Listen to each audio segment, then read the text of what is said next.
How about the draft? How many of you people out there really want to sign up for the military, or you want your children to sign up for the Army?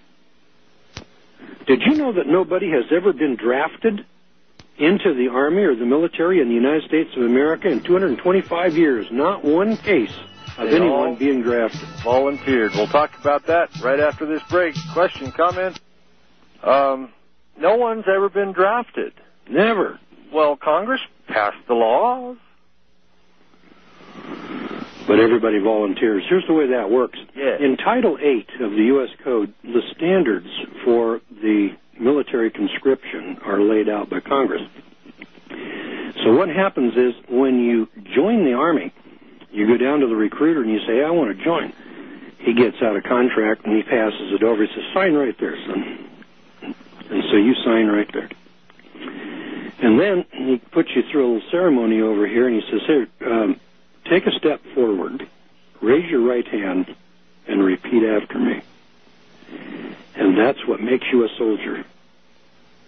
When you take a step forward, raise your right hand, and swear an oath of allegiance to the United States, that makes you a soldier. All right.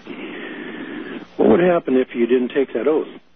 What would happen if you got a letter and the letter said, greetings, you've been inducted into the United States Army?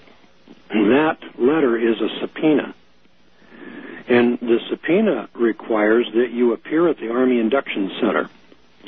So when you apply, or when you appear, they will put you in a room with a bunch of other guys, line you up in two rows, and then they will say, take a step forward, raise your right hand, and repeat after me. And when you do that, you become a soldier, and they'll take you into another room, and then they will give you the contract and say, here, sign all these papers. And then when you finish signing those papers, you have now volunteered to join the Army. Yes. What would happen if they gave you the subpoena, and you followed the subpoena's directions, and you appeared at the Army Induction Center, and then when you get there, they tell you, line up, take a step forward, you take a step back, they say raise your right hand, you take a step to the left, and you say hold it, hold it, hold it. If I do this, will I be waiving any of my civil or constitutional rights? And guess what? They will escort you from the room. Yes, before any of the other guys in there figure out something went on. That's correct. Then they will work on you and they will threaten you and tell you that we're going to put you in prison. We're going to prosecute you. And we're going to take you out in the alley and beat you up. But when they get all through, and it's about 15 minutes to 5, they'll give you a one-way bus ticket back home. Bottom line.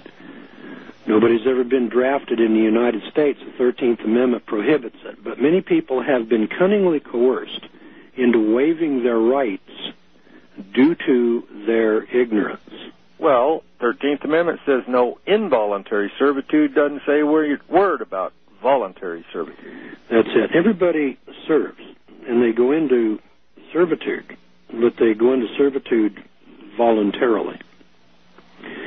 So the conscientious objector status is obtained not by refusing to sign up for the draft. That's a requirement, just like we have a jury duty requirement. And when you receive your notice for jury duty, you must appear. You don't have to serve on the jury. When you receive your draft notice, that's the equivalent of a subpoena. You have to appear, but you don't have to serve.